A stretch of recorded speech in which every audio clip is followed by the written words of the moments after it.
Hello and a warm welcome to all our viewers in Nigeria and around the world to Global TV News Prime in Nigeria's capital, Abuja. I am Queen Agaba.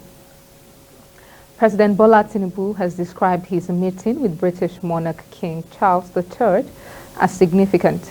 The duo met in Dubai, United Arab Emirates, UAE, on the eve of the ongoing 20th United Nations Climate Change Conference, also known as Conference of the Parties. COP28. In a tweet on his verified X handle, the president described the party as a significant step towards strengthening the Nigerian-United Kingdom relations and partnership. The president expressed optimism that the contributions of both Nigeria and the United Kingdom will impact positively on the world's future in the efforts to set equitable global and environmental standards. President Bola Tinubu on Wednesday presented a budget of 27.5 trillion naira to a joint session of the National Assembly in the nation's capital, calling it a budget of renewed hope. Sharon Ajay reports that in the days following, Nigerians were already reacting to the development, expressing concerns and expectations regarding the fiscal proposal. Adedamola Onyekunle makes a case for the need to ensure that necessary measures are taken and structures put in place to guarantee effective implementation, adding that beyond the budgeted amount, government under the leadership of President Tinubu should ensure that its execution impacts citizens in ways that are positive. First of all, it's very important to note that it's heartwarming to understand that the president is putting more money into, different strategic sector of governance, security, education, health, and host of others. Yeah, but the previous government also has put money in. Put a lot of money, invest a lot of money in all of this sector. The question now is, what are the systems in place? I, for one, know that President Bola Ahmed Tinubu is a man of systems. So I'm quite sure, one way or the other, he will try to put system in place to monitor the investment that is going into security, going into education, going into health, and also other sectors of the economic system. Applauding the increase in the overall size of the budget, Yinka Amusa called for higher budgetary allocation in the agriculture sector in light of food security and inflation. Just that I'm an agriculturist, and I would love that agriculture take larger part, or even the largest, because Nigeria is blessed, and everybody is shouting of no food because of the cost of food is high. So everyone, we need to pump money into our agriculture so that Nigeria can have food security.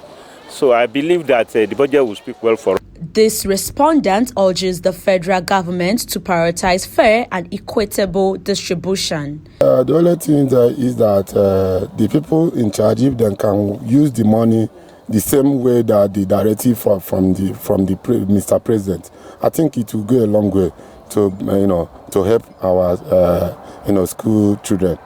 I think it will go a long way. Sharon Ajay reporting for Global TV News. The federal government has announced that a new minimum wage regime would come into effect on April 1st, 2024. The Minister of Information and National Orientation, Idris Mohammed, made this announcement, saying that the current 30,000 minimum wage would expire at the end of March 2024. Mohammed further disclosed that the committee is being constituted and the federal government is talking to Labour about it.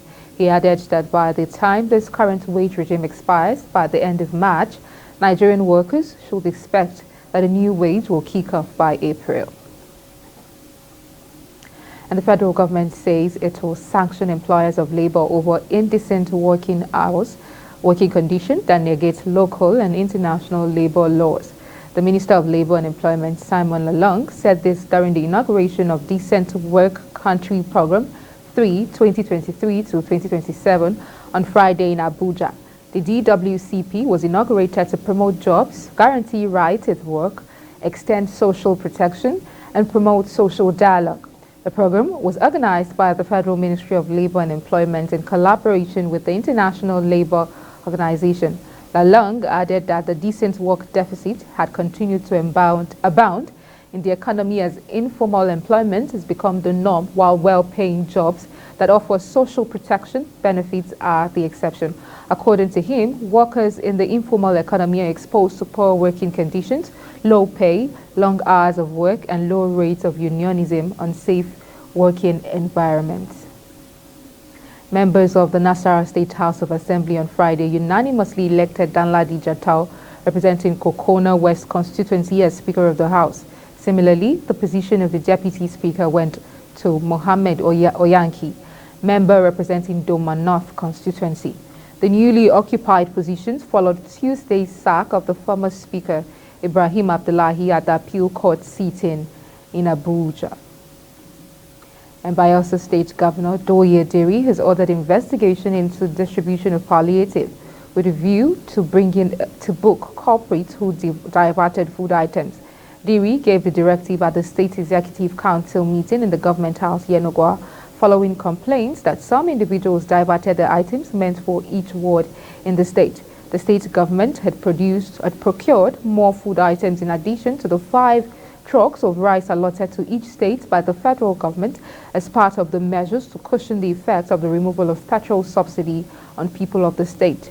Diri urged politicians to be selfless in their conduct and not withhold what is meant for people at the grassroots.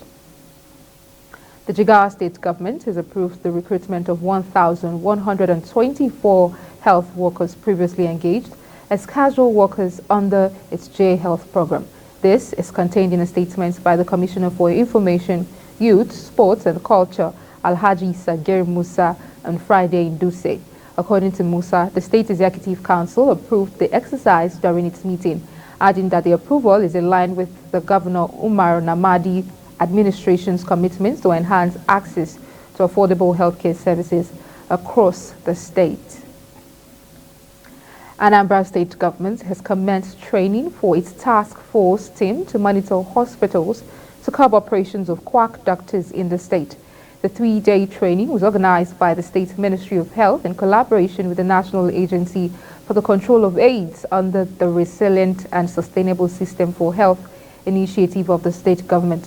Commissioner for Health, Dr. Afam Obidike, at the opening of the training yesterday in Oka, said that many hospitals in the rural areas are run by quacks and secondary school dropouts, adding that the need to improve healthcare service delivery in both public and private health facilities, as well as to protect the health of residents, is pivotal.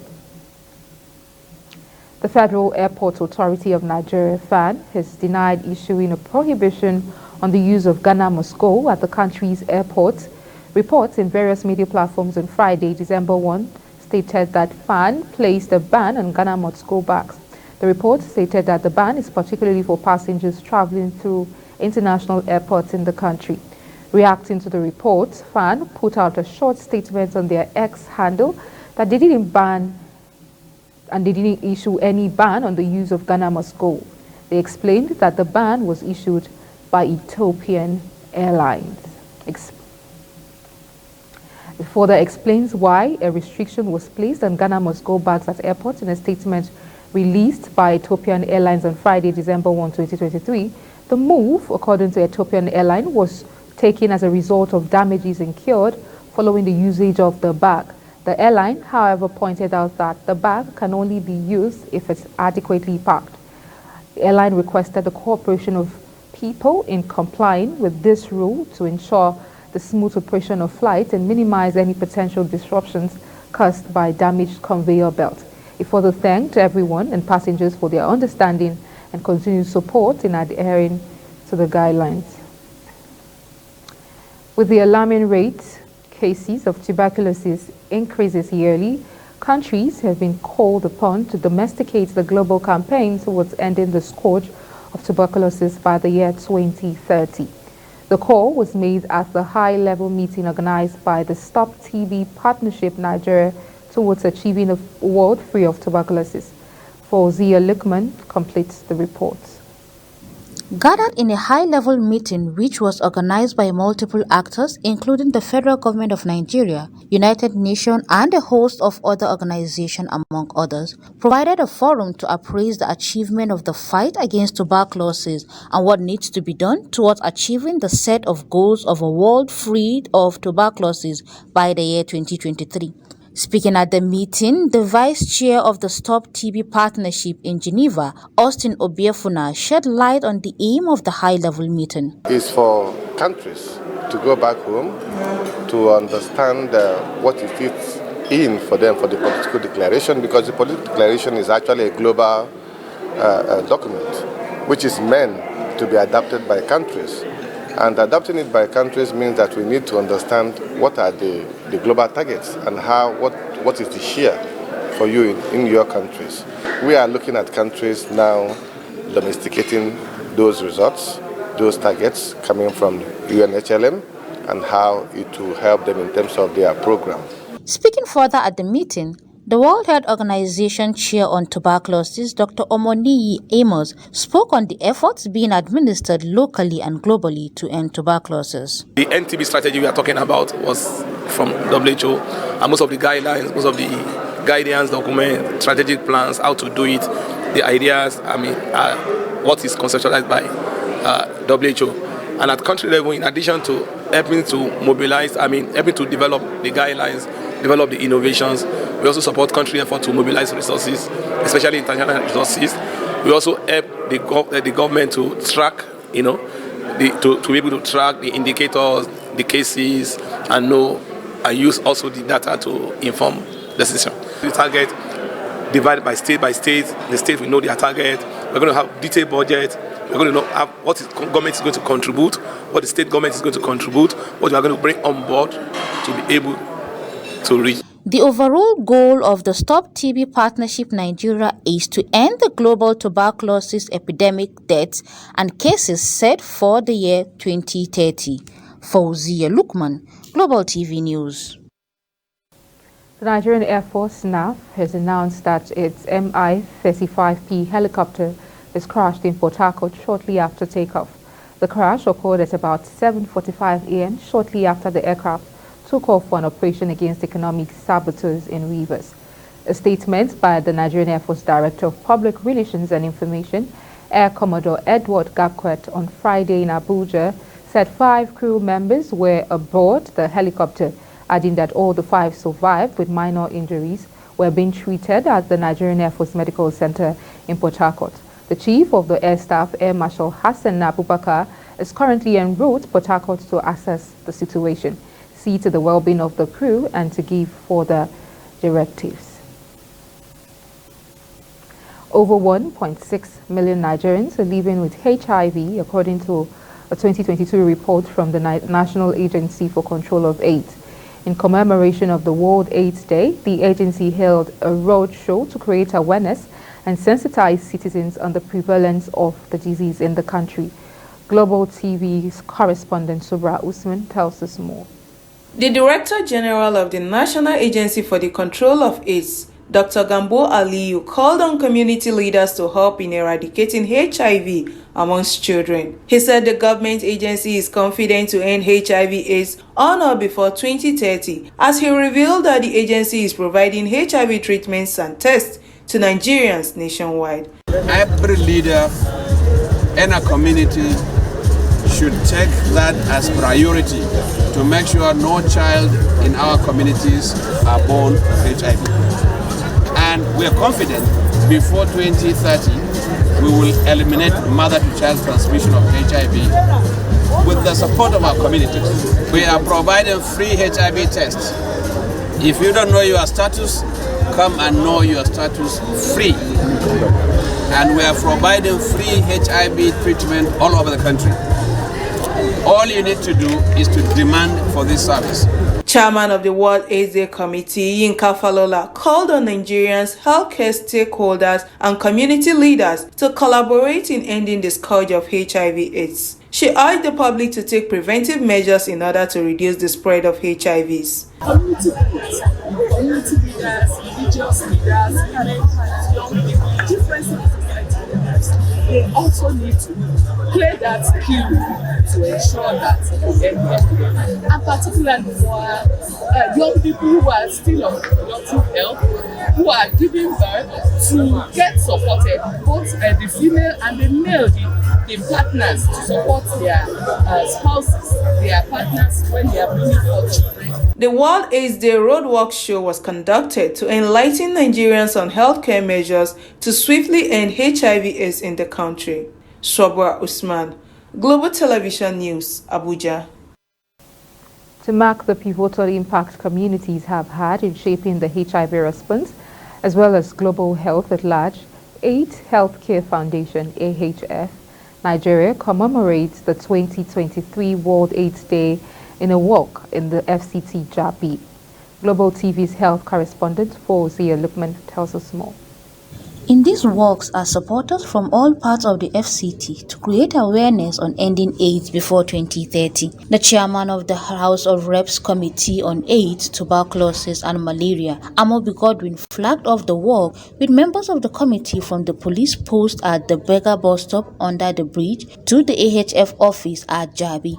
In his address at the walk-off, he declared the support and commitment of the ATMC committee to implement the progressive legislative agenda that can provide Nigeria to achieve the LDG goal to end AIDS and tuberculosis in 2030.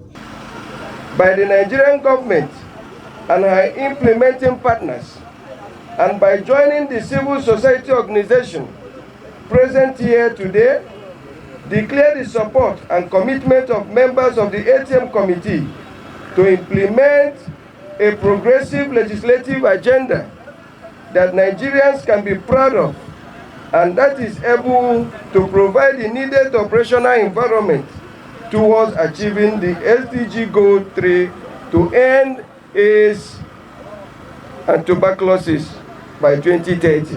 Speaking further, the country director said, with the message and the theme, it's not over, and also letting communities lead. This is important because worldwide we are using this day to remember those that have passed and those who are living with HIV, and all the players and donors and governments who have put hands together, resources together.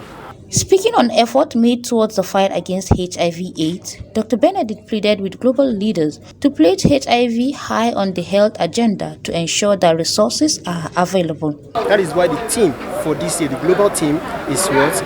Let community lead.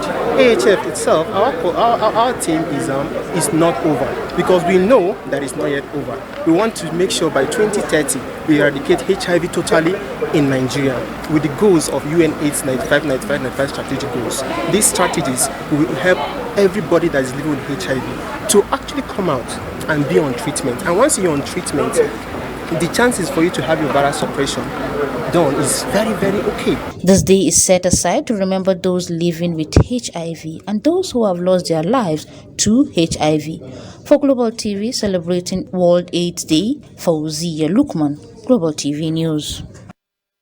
National Identity Management Commission says it is prepared to work with the state government to build accurate and reliable databases to ensure that the subnationals make adequate provisions for the needs of the people. The Director General of NIMC, Abisoye Koka-Odushote, made this when she received the General Manager of the Lagos State Residence Registration Agency, Bilikis Adebiyi Abiola, at the Commission's headquarters in Abuja. Koka-Odushote, in a statement signed by her Special Advisor in Media and Communications, Ayodele Babalola, on Thursday, stated that the collaboration would make it easy for the state to use NIMC's database to improve service delivery and policy formulation. In a bid to create introspective analysis of the growth of pathology service in Africa, pathologists from across Africa converged in Abuja for a conference that looks to explore latest trends in modern pathology practices. Global TV's Fauzia Lukman brings the report. As pathology is the science of the causes and effects of diseases, especially the branch of medicine that deals with the laboratory examination of samples of body tissues for diagnostics and forensic purposes, pathologists drawn from across Africa seeking how to, among other things, make the most of latest technology in the area of personalized cancer care. But cancer treatment is one small aspect of pathology, as Minister of Health says it's particularly crucial that the country goes much further to look at the area of forensics and autopsy in solving crimes, and says the Ministry of Health is open to collaborating with the police to making it possible. But I'm sure you heard me tell the AIG that we are looking forward to a collaboration. We do not have a collaboration, but I said we would look forward to a collaboration. As Federal Ministry of Health, under the coordinating minister, Professor Ali Mohammed Pati, and the Minister of State, Dr. Tunja Lausa, is to save life, reduce physical and financial pain, and ensure a healthy nation.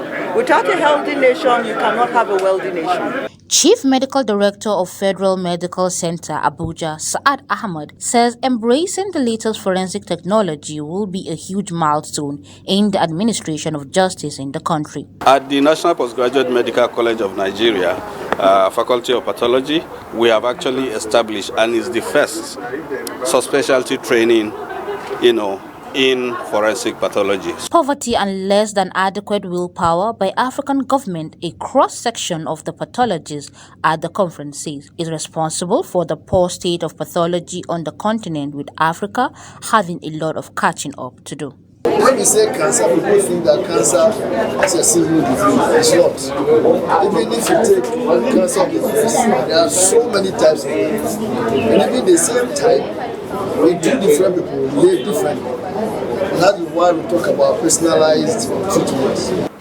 The main issue in our practice is that we don't have all the techniques, the modern techniques to explain, to make diagnosis of disease, and also to explain causes of deaths. Nigeria's health ministry says it looks forward to collaborating with the police to develop forensic technology to the point of solving crimes in line with global best practices.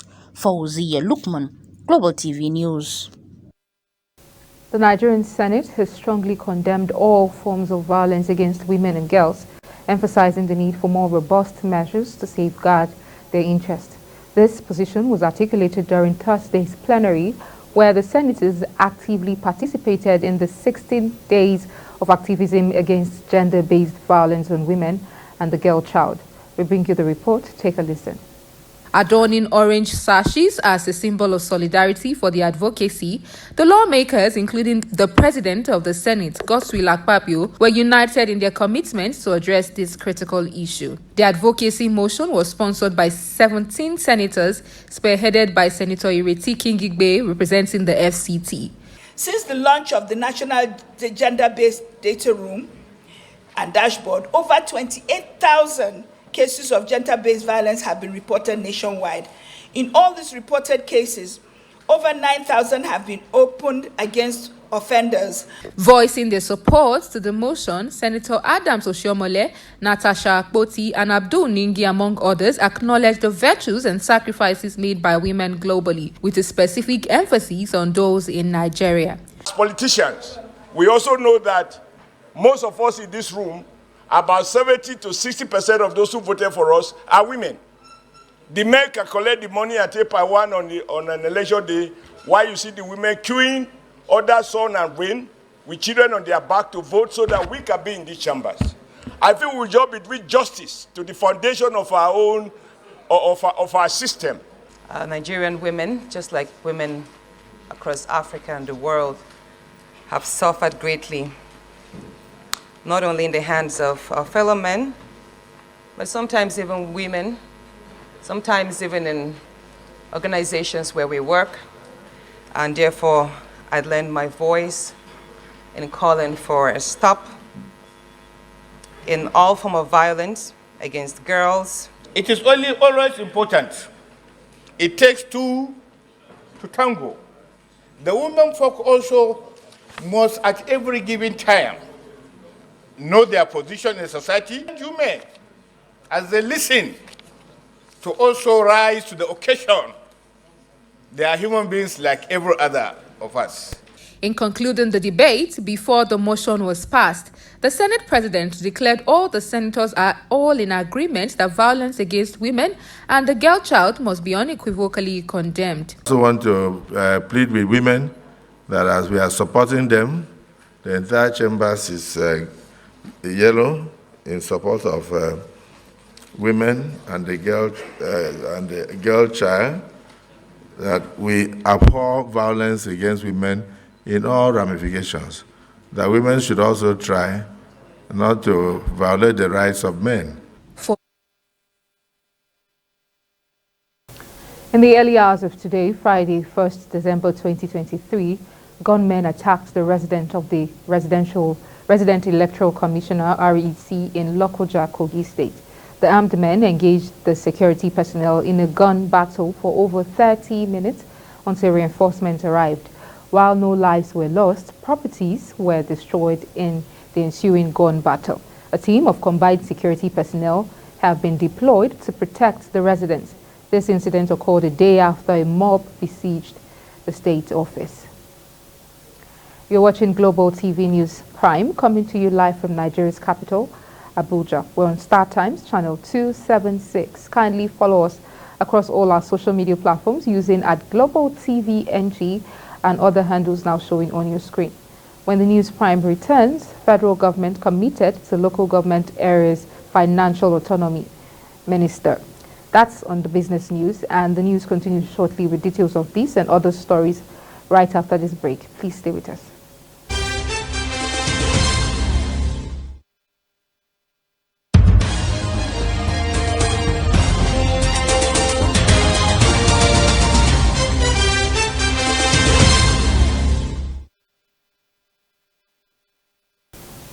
This is Global Television bringing you live broadcast of the News Prime from Nigeria's capital, Abuja. The federal government says it is committed to ensuring that local governments are given financial autonomy as part of measures to ensure effective governance at the grassroots. The Minister of Special Duties and Intergovernmental Affairs, Zephaniah Jisalo, stated this at the close of a two-day conference of functionaries and key actors in local government administration, further noting that the local government is a very important tier of governance that cannot be overlooked, and that if the government gets it right at that level, it will reflect positively on the state and federal tiers of government. Jisalo added that corruption, political interference, and lack of capacity among local government officials are major setbacks for development at the local level. OPEC Plus has lowered Nigeria's oil production target for 2024 to 1.5 million barrels per day, from its previous target of 1.7 million barrels per day. The move comes as the group of oil-producing countries seeks to manage supply and demand in the global oil market. Nigeria, Africa's largest oil producer, has struggled to meet its production quotas in recent years due to underinvestment in security issues. However, the country's output has picked up in recent months, helped by more production offshore. The new production target is subject to revision at the next OPEC Plus meeting, which is scheduled for December. Nigeria could potentially reach 1.5 million barrels per day in crude output next year without any significant disruptions, yet achieving this seems unlikely due to the maturity and decline of most of Nigeria's oil fields. The British Deputy Prime Minister, Oliver Dowden, of Nigeria's Minister of Solid Minerals Development, Oladele Alake, has engaged a comprehensive investment package comprising of lithium value chain in London. Hosting the meeting, Dowden said that he chairs the British National Economic Security Council, which is interested in partnering with Nigerian energy minerals such as lithium, adding that the meeting was to kick off discussion between both countries and that officials of the Department of Trade and investors would sit down to work out the details of the partnership. Dowden urged the Solid Minerals Minister to convey his pleasure to welcome President Tinubu to the African Summit scheduled to take place next year. Delta State Governor Sheriff Oborevwori has lauded Heritage Energy Operational Services Limited, HEOSL, operator of the OML 30 joint venture partners, and the Community Development Board, CBD, over several projects executed in communities in the state.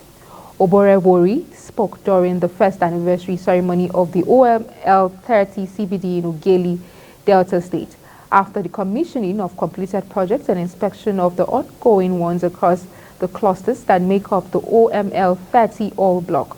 The governor commended the HEOSL operator of the OML 30, the joint venture partners, and the Community Development Board for the number and quality of projects completed as the board marks 1 year in office.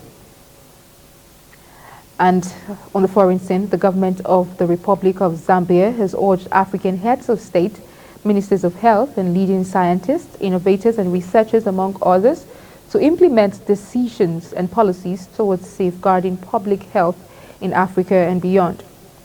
The acting president of the Republic of Zambia, Mutale Nalumango, said this at the closing ceremony of the 3rd International Conference on Public Health in Africa in Lusaka, Zambia. Nalumango, who was the vice president of Zambia, noted that though Africa's public health challenges are many and diverse, there's an opportunity for innovation, collaboration, and change. South Korea will launch its first military spy satellite early Saturday on a SpaceX rocket. Seoul's defense ministry stated that intensifying its space race on the peninsula after Pyongyang launched its first military eye in the sky last month. Seoul's reconnaissance satellite, carried by one of Elon Musk's SpaceX Falcon 9 rockets, will lift up from the Vandenberg U.S. Space Force Base in California at 0319 Seoul time, GMT 1819. SpaceX released a photo of its Falcon 9 rocket erected vertically on the launch pad with the letters Korea emblazoned across it. If it's successfully put into orbit, South Korea will have acquired its first domestically built spy satellite to monitor nuclear armed in North Korea. And in sports, Nigeria's Super Falcons moved a step closer to securing their place at the 2024 Women Africa Cup of Nations WAFCON in Morocco with a 5-0 thrashing of their Cape Verdean counterparts at the Moshood Abiola National Stadium in Abuja. Uchenna Kanu and Esther Okoronkwo both scored braces to help 9 times African champions, while helped their visitors in the second round of the WAFCON's qualifiers to all but ensure they will qualify for 2024 Continental Soccer Showpiece. Both teams will clash in the second league in Praia, capital of Cape Verde, on Tuesday, 5th of December. And that's it on Global TV News Prime. Don't forget, we're on StarTimes channel 276. Kindly follow us across all our social media platforms using @GlobalTVNG and other handles now showing on your screen. I am Queen Agaba. Thank you for watching and see you again.